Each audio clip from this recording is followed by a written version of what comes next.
বন্ধুরা দেখেন কি পরিমাণ বাতাসে দুবাইতে কি পরিমাণ বাতাস, যেমন বাতাসে গাছ দেখেন, গাছের অবস্থা দেখেন, বাতাসের অবস্থা দেখেন, ঝড় বৃষ্টির অবস্থা দেখেন কি অবস্থা, বিশাল তুফান। আল্লাহু আকবার, অবস্থা দেখেন আল্লাহ, গাছ দুশো ভেঙে ফেলাইতেছে আর এত বেশি তুফান, ঘরের অবস্থা গুরুতর।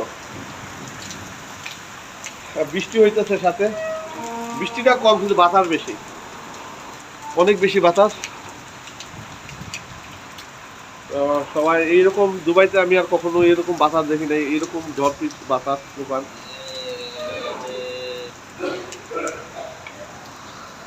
গাছগুলোর দিকে তাকাইলে বোঝা যায়। আর বৃষ্টি হইতেছে, হরদম বৃষ্টি।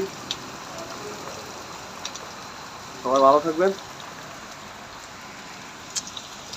অবশ্যই জানাবেন, কমেন্ট করবেন।